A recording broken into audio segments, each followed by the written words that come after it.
Bonjour à tous. Du coup, je vais vous présenter les résultats de l'étude que j'ai effectuée dans le cadre de ma thèse d'exercice, et donc qui avait pour but un peu d'évaluer l'intégration de l'examen d'exome en prénatal au sein des centres de la FHU. Et je trouvais que c'était intéressant de vous le présenter aujourd'hui parce que vous êtes nombreux à y avoir participé. Bon, c'est pas là, c'est l'autre. Non. Ça? Et ça, ok. Ouais, donc je ne vais pas me réétendre sur le suivi échographique de la grossesse, et juste pour dire que donc, dans environ 3% des cas, on va mettre en évidence des anomalies à l'échographie, et que l'examen d'exome est l'une des nombreuses possibilités qu'on a pour essayer de mieux caractériser les signes qu'on va observer. Donc pour refaire un rapide remise en contexte au niveau bibliographique, en fait, depuis à peu près le milieu des années 2010, on a un certain nombre d'études qui est paru pour évaluer un peu le rendement de l'examen d'exome en prénatal. Et ce qu'on observe, c'est qu'on a un rendement qui est extrêmement variable d'une étude à l'autre. Et en fait, ça s'explique parce qu'on a une très forte hétérogénéité en fait, dans ces études, qui à la fois au niveau des critères d'inclusion, des points qui vont centraliser leur intérêt, et aussi des résultats qui ont été rendus. Et ce qu'on observe, c'est qu'on a finalement assez peu d'études en pratique courante, avec assez peu d'études, avec un nombre vraiment suffisant de patients pour être significatif et être extrapolé à un bassin de population. Aussi assez peu d'études qui détaillent vraiment de manière très précise les phénotypes fétaux observés, et puis donc une littérature française qui est plutôt en construction actuellement. Donc les objectifs de cette étude, c'était d'évaluer du coup l'intégration de l'examen d'exome en prénatal dans les centres de la FHU. Ce serait aussi du coup d'évaluer l'efficience de nos pratiques, et de voir si elles sont en adéquation avec les objectifs qui ont été fixés en amont par la FHU, d'évaluer l'apport diagnostique de l'examen à la fois de manière générale, mais aussi par indication et par phénotype, et enfin de mesurer un peu l'implication du résultat de l'exome en prénatal sur le suivi de grossesse. Donc, pour revenir un peu sur les caractéristiques de la cohorte, à la base, la FHU avait défini un certain nombre de situations cliniques qui auraient rendu une patiente éligible à l'examen d'exome, donc, que j'ai rappelé ici. Et donc au total, on a pu identifier 64 examens qui ont été réalisés à partir de janvier 2022, donc c'est le moment de la labellisation de la FHU Génomètre, jusqu'à fin juin 2023. Donc les patientes étaient âgées en moyenne de 29,8 ans, un terme médian d'environ 23 semaines d'aménorrhée, un sexe ratio fœtal d'un peu moins d'un garçon pour une fille.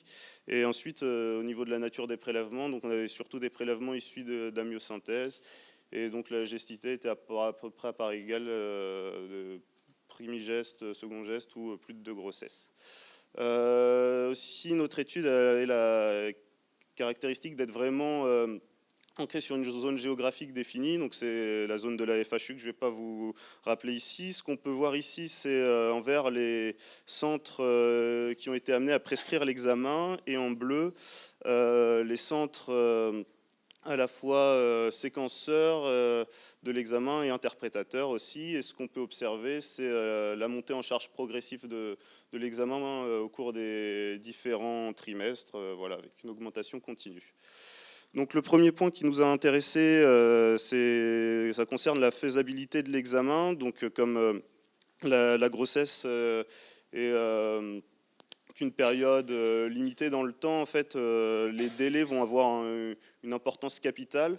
Donc ce qu'on observe, c'est que le terme moyen, cette fois au niveau de l'enregistrement de l'examen d'exome, était d'environ 27 semaines d'aménorrhée.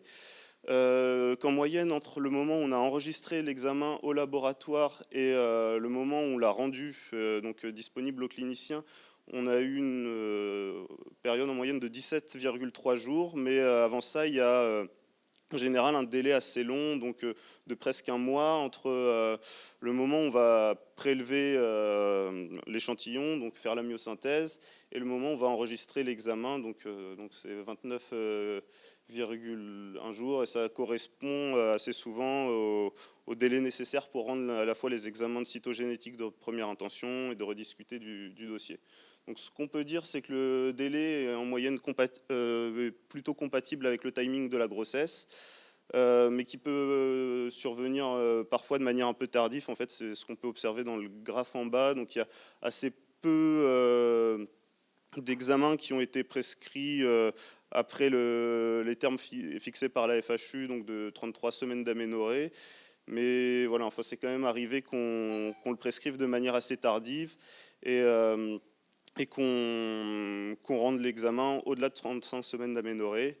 Et ce que je n'ai pas vraiment illustré, mais c'est qu'on observe quand même une tendance dans les différents centres à prescrire de plus en plus l'examen en première intention de manière concomitante avec les examens de cytogénétique. Donc le point qui nous a le plus intéressé, c'est donc le rendement diagnostique. Donc il est globalement de 23,4% au total. Ça correspond à 15 diagnostics réalisés sur 64 examens. Donc il n'y a pas eu de redondance dans notre cohorte, c'était des gènes différents à chaque fois. Une majorité de déficiences intellectuelles syndromiques identifiées, des pathologies surtout autosomiques dominantes, et pour les généticiens, du coup, type de variants, on avait majoritairement des variants faux sens, majoritairement des variants de classe 4, et finalement près de la moitié de variants jamais décrits sur ClinVar.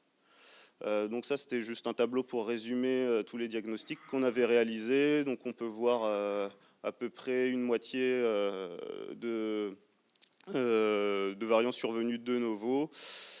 Et voilà, et pas de redondance au niveau des gènes. Donc on s'est pas mal attardé sur les phénotypes cliniques. Dans un premier temps, ce que j'ai fait, c'est que j'ai regroupé un peu toutes les informations disponibles pour chaque cas et toutes les informations cliniques, et je les ai converties en termes HPO.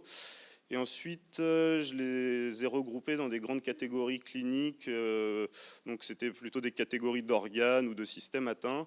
Et donc ça avait un peu pour but aussi de lisser les différences de contenu qu'on pouvait avoir entre les différents fœtus, ce qu'on avait des informations plus ou moins denses pour chaque en fait. Donc on a totalisé 114 termes HPO sur l'étude, et les termes les plus fréquents, c'était les retards de croissance intra-utérin, les anomalies du corps calleux et les clartés nucales augmentées. Donc on avait fait un rendement pour chaque, mais ce qui va plus nous intéresser, c'est le rendement par catégorie clinique. Donc on a synthétisé tous ces termes HPO dans 10 catégories en fait, donc on peut voir ici. Donc ce qu'on va observer, c'est qu'il y a deux catégories qui sont ressorties, donc les anomalies de la face et du crâne, donc ce que j'ai appelé dysmorphie et malformation de la face et des yeux, et puis les œdèmes et épanchements, avec le reste des catégories qui ont un rendement à peu près équivalent à celui général de l'examen. On s'est aussi intéressé au rendement diagnostique par indication de la FHU. Donc les indications proposées, on les a globalement résumées en 5 catégories. Et du coup, ce qu'on peut observer, c'est que déjà dans 4 cas, on a eu des prescriptions d'examen hors indication. Alors pour le dire, parce que c'est pas marqué là, mais dans ces 4 cas, on avait 2 cas d'hernie diaphragmatique, un cas de microcéphalie isolée et un cas d'anomalie des membres isolés. Donc on a fait un diagnostic sur le cas de microcéphalie, c'était le gène WDR62. Et donc au niveau des catégories de la FHU, donc on a encore un rendement assez important au niveau des hydrops et œdèmes, et à contrario un rendement assez faible pour les anomalies isolées du système nerveux central. Et à noter qu'il y avait certaines catégories comme les malformations du rein, enfin, où il n'y avait vraiment pas assez de contenu pour avoir une significativité statistique, quoi. Pour finir, on s'est intéressé à l'implication de l'examen dans les suites de grossesse. C'était surtout, enfin, ce qui nous intéressait, ce qui était facile d'accès, c'était le terme de la grossesse. Donc ce qu'on observe, c'est que pour les patientes qui ont eu un examen d'exome positif et dont le terme était connu, on observe que ce sont à plus de 98% orientés vers l'IMG, alors que dans le cas, enfin, de l'autre côté, c'était seulement 40% quand elles avaient un diagnostic négatif. Ce qu'on a noté aussi, donc c'est sur dans trois résultats rendus sur les 33 dont on avait l'information. On a eu un terme de grossesse avant le résultat de l'exome, et ce qui est notable, c'est que dans 2 cas, c'était du fait d'un IMG, où du coup le couple n'a pas attendu le résultat pour procéder à l'IMG. Donc pour conclure là-dessus, on peut dire quand même qu'on a une bonne intégration en routine clinique de cet examen, qui n'a pas posé de difficultés particulières lors de sa mise en place dans les laboratoires. Enfin, ça nécessitait un peu d'organisation, mais voilà, pas de difficultés majeures. On peut dire que le délai de rendu est globalement compatible avec l'urgence de la grossesse. C'est que c'est un examen quand même qui présente un apport diagnostique certain, parce que dans à peu près pour un quart des cas, on va pouvoir donner une information vraiment capitale, aussi bien au niveau diagnostic que pronostic à la famille.